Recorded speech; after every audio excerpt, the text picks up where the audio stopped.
Okay, the queen has passed away, and now we have to say God save the king, King Charles III. Because he chose that name. One of the first things that the new king did was choose his name. Now, he could have chosen any of the 4 names. His name is Charles. Okay, he could have been Charles, Philip, Arthur, or George. Please continue to watch my videos and subscribe, because I am going to do a follow-up video on the other 2 Charleses, because if it were me, I may not pick that name as my king name, because King Charles I was a little ooh, and then we'll talk about King Charles II as well. But now that he is called that, all of the names are like, it's like a juggling of names now. The queen will be Queen Camilla. She is the queen consort, so we will have a queen, Queen Camilla. I actually think that sounds really great. Queen Camilla. Prince William will not automatically become Prince of Wales. He will at some point, because he will be of course, the heir to the throne after that. But he and Kate will now be the Duke and Duchess of Cornwall. And then Edward will be the Duke of Edinburgh, and the crown will be bestowed to him eventually, but not now. And by the way, Andrew doesn't get, I don't think he gets a new name.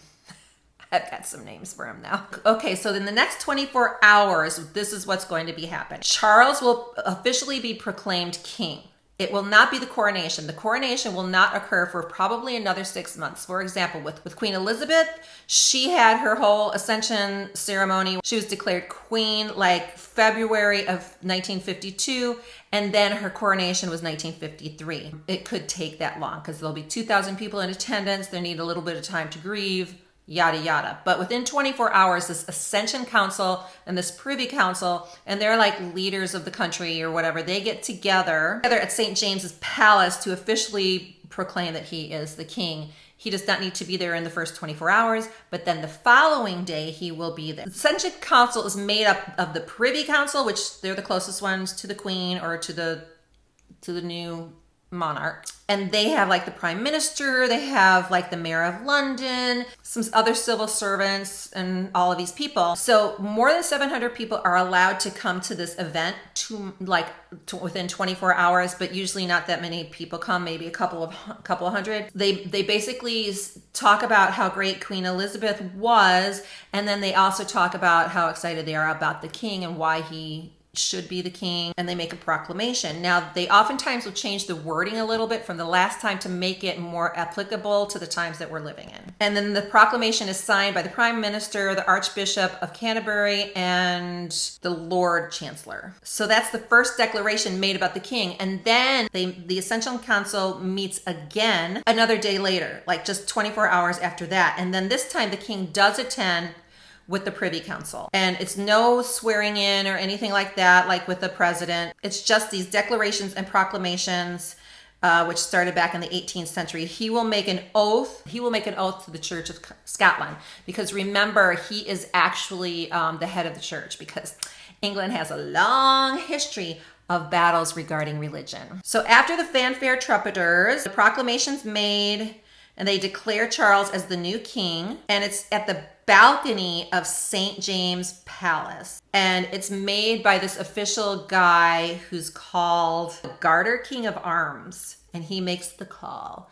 And he will be the first one to say, "God save the king," and then the song will play and it'll be "God save the king" rather than "God save the queen." And then there's gun salutes in Hyde Park, in the Tower of London, naval ship. There's gun salutes everywhere. And then his announcement will be read in Edinburgh, Cardiff, and Belfast. And then the coronation, like I said, doesn't happen for a while, and there'll be about 2,000 people there from all around, and it is a state event, not like a royal event. So the government actually pays for this, and they decide the guest list of 2,000 people. And then for the last 900 years, the coronations have been there at Westminster Abbey, starting with my grandfather, William the Conqueror.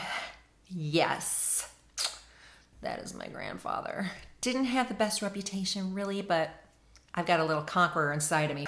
Charles will be the 40th monarch crowned there. And then there will be this ceremony that will be an Anglican ceremony, and then the archbishop will place a crown on the king's head, but remember, it's not the official coronation. And it's a solid gold crown that dates back to 1661. So at the coronation, which he will be crowned, off in the future, they will be playing beautiful music, there will be readings, there will be prayers, and they'll actually be anointing him with different oils like orange and rose and cinnamon. And then he takes a coronation oath, and then he receives an orb and a scepter, and then they place a solid gold crown on his head. And then he is in charge of the Commonwealth, and there's 2.4 billion people that he will be the head of the Commonwealth. He is the head of the Commonwealth. And that'll be for 14 countries, which include New Zealand, Australia, we've got Bahamas, Papua New Guinea, Canada, Jamaica.